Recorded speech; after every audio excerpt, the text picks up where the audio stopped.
అంతర్గత కలహాలతో పాకిస్తాన్లో పరిస్థితి రోజురోజుకి అత్యంత దారుణంగా మారిపోతోంది. ఓవైపు బలూచిస్తాన్ లిబరేషన్ ఆర్మీ వరుస దాడులకు పాల్పడుతోంది. మరోవైపు చూస్తే టెర్రరిస్ట్ ఆర్గనైజేషన్ కనిపిస్తున్నాయి. మరోవైపు చిన్న చిన్న రెబల్ గ్రూప్స్ కూడా రోజు ఎక్కడో ఒక చోట దాడులు చేస్తూనే ఉన్నాయి. ఇప్పుడు బలూచ్ ప్రావిన్స్లో పలు వాహనాల మీద ఒక మిలిటెంట్ గ్రూప్ దాడులు చేసినట్లుగా తెలుస్తోంది. 12 మంది ప్రయాణికులను వారు కాల్చి చంపారు. ప్యాసింజర్స్ ఐడి కార్డులను చెక్ చేసి మరి ఆ రెబల్స్ దాడి చేసినట్లుగా వారి ప్రాణాలు తీసినట్లుగా తెలుస్తోంది. క్వెటా నుంచి లాహోర్ వెళ్తున్నటువంటి 9 మంది ప్రయాణికులపై ఈ దాడి జరిగినట్లుగా తెలుస్తోంది. దాడిపై ఉగ్రవాద గ్రూపులు కూడా ఇంకా స్పందించాల్సి ఉంది. అయితే బలూచ్ రెబల్స్ పై పాకిస్తాన్ అనుమానం వ్యక్తం చేస్తుంది. ఓవైపు బలూచిస్తాన్ రెబల్ ఆర్మీస్ కూడా ఇప్పటికే ఈరోజు ఉదయం కూడా మనం చూసాం. బలూచిస్తాన్ ఆర్మీ కూడా ఇప్పటికే పాకిస్తాన్లోని చాలా ప్రాంతాల మీద, పాకిస్తాన్కి సంబంధించినటువంటి ప్రభుత్వ కార్యాలయాల మీద, పాకిస్తాన్ సైన్యం మీద వరుస దాడులకు పాల్పడుతోంది. రోజు రోజుకి బలూచిస్తాన్ లిబరేషన్ ఆర్మీ తమ పరిధిని విస్తరించుకుంటున్నటువంటి తీరు మనం చూస్తూనే ఉన్నాం. మరోవైపు ఇప్పటికే ఉన్నటువంటి ఉగ్రవాద సంస్థలతో అతలాకుతలమైపోతున్న పాకిస్తాన్కు చాలా చిన్న చిన్న మిలిటెంట్ గ్రూప్స్ కూడా సవాల్ విసురుతున్నాయి. ఈ నేపథ్యంలో ఎవరిని ఎలా కంట్రోల్ చేయాలో తెలియక, ఎవరి మీద యుద్ధం చేయాలో తెలియక, ఈ పరిస్థితి నుంచి ఎలా బయటపడాలో తెలియక పాకిస్తాన్ అతలాకుతలమవుతున్నటువంటి పరిస్థితి మనకు కనిపిస్తోంది. ఈ నేపథ్యంలో ఇప్పుడు జరిగినటువంటి దాడికి సంబంధించి బలూచ్ రెబల్స్ పై పాకిస్తాన్ అనుమానం వ్యక్తం చేస్తున్నట్లుగా తెలుస్తోంది.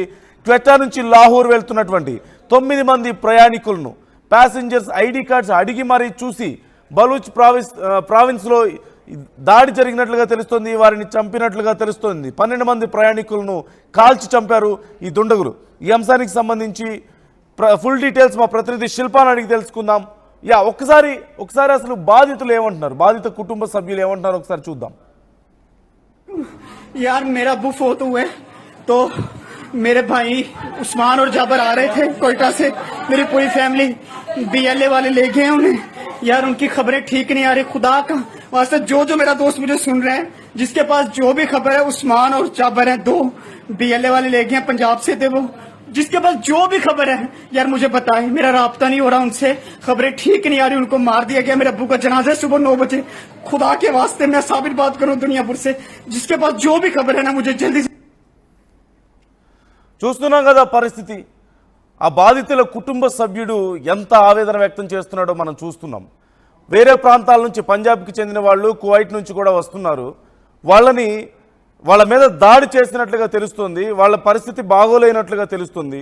దయచేసి వాళ్ళకి సంబంధించిన ఏదైనా సమాచారం మీ దగ్గర ఉంటే, వాళ్ళకి సంబంధించిన ఏ వివరాలు మీ దగ్గర ఉన్నా దయచేసి నాకు తెలియజేయండి అంటూ ఏడుస్తూ అతను బ్రతిమలాడుకుంటున్నటువంటి వీడియో మనం చూస్తున్నాం. ఏం చేయాలో తెలియట్లేదు, ఎవరికి కంప్లైంట్ చేయాలో తెలియడం లేదు. పాకిస్తాన్లో ఇలాంటి దాడి జరిగింది, వెళ్ళి చూడండి అని పోలీసులకు చెప్పుకోలేని పరిస్థితి, ఆర్మీని కాంటాక్ట్ చేయలేని పరిస్థితి.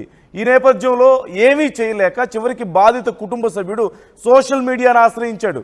దయచేసి నా కుటుంబ సభ్యులకు సంబంధించిన వివరాలుంటే నాకు చెప్పండి అంటూ ఆయన కన్నీటి పర్యంతమవుతూ, బాధతో గుండెలు అవిసేలా బాధపడుతూ ఆయన చేస్తున్నటువంటి రిక్వెస్ట్ మనం చూస్తూనే ఉన్నాం. ఇది పాకిస్తాన్లో ఉన్నటువంటి పరిస్థితి.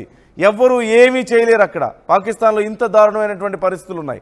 శిల్ప ఉన్నారు మా ప్రతినిధి, ఒకసారి శిల్పతో మాట్లాడదాం. శిల్ప, డీటెయిల్స్ ఎలా ఉన్నాయి?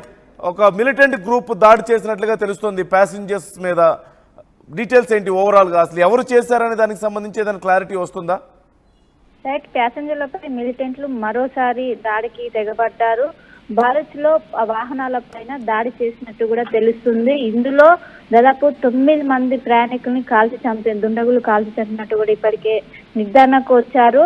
అది క్వెటా నుంచి లాహోర్ వెళ్తున్నటువంటి వాహనం పైన ఒక్కసారిగా వచ్చి ఉగ్రవాద గ్రూపులు దాడి చేశారు. అందులో 9 మంది ప్రయాణికులు, వాళ్ళందరూ కూడా చనిపోయినట్టు కూడా ప్రస్తుతం అయితే తెలుస్తుంది. ఒకవైపు ఇప్పటికే ఈ మధ్య కాలంలోనే ఈ అటాక్లు అనేవి చూస్తూనే ఉన్నాం. మరోసారి ఈ అటాక్ కావడంతో అందరూ కూడా ఒకసారి ఆందోళనకు గురయ్యారు. మొత్తం మీద దాడిపైన ఇప్పటివరకు ఉగ్రవాద గ్రూపుల నుంచి ఎలాంటి స్పందన రాలేదు. వాళ్ళ నుంచి కూడా ఎటువంటి సమాచారం అయితే రాలేదు.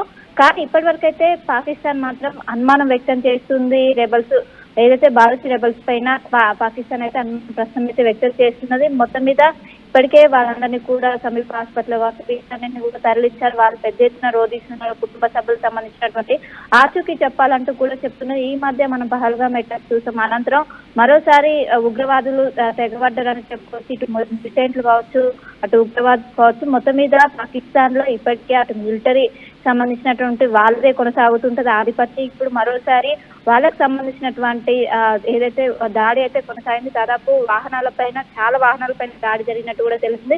వాళ్ళకి సంబంధించినటువంటి ఐడి కార్డులను చెక్ చేసి మరి గతంలో ఇక్కడ పహల్గామ్ అటాక్ జరిగినప్పుడు వాళ్ళకి సంబంధించినటువంటి రిలీజన్ అడిగి ఏ విధంగా అటాక్ చేశారు, ఇప్పుడు కూడా అదే విధంగా వాళ్ళకి సంబంధించిన ప్యాసింజర్ ఐడి కార్డులను చెక్ చేసి మరి వాళ్ళపైన దాడి చేసినట్టు కూడా తెలిసింది. దీనికి సంబంధించినటువంటి పూర్తి సమాచారం కూడా రావాల్సి ఉన్నది. ఇప్పటికే దీనిపైన ఉగ్రవాదుల గ్రూపుల నుంచి ఎటువంటి సమాచారం అయితే ప్రస్తుతం అయితే వాళ్ళకి సంబంధించి కన్ఫర్మేషన్ అయితే చేయలేదు. కానీ ఇప్పటికే దానిపైన మాత్రం ఒక అనుమానం అయితే వ్యక్తం చేస్తున్నారు. ఖచ్చితంగా రెబల్స్ ఇది చేసి ఉంటారంటూ కూడా ప్రస్తుతం అయితే ఒకవైపు ఆ అనుమానం అయితే వ్యక్తం చేస్తున్నారు. మొత్తం మీద అక్కడ ఉన్నటువంటి ప్యాసింజర్స్ ఎవరెవరు ఆ వాహనాలు ఉన్నటువంటి వాళ్ళు మొత్తం వాళ్ళ కుటుంబ సభ్యులు పెద్ద ఎత్తున ఆందోళన వ్యక్తం చేస్తున్నారు. వాళ్ళకి సంబంధించినటువంటి ఇన్ఫర్మేషన్ కావాలంటూ కూడా ప్రతి ఒక్కరు కూడా కన్నీరు మున్నీరుగా ఉంటున్నారు. ఒకవైపు ఒక దాడి మరొక ముందు ఇంకో దాడి అవుతున్నది.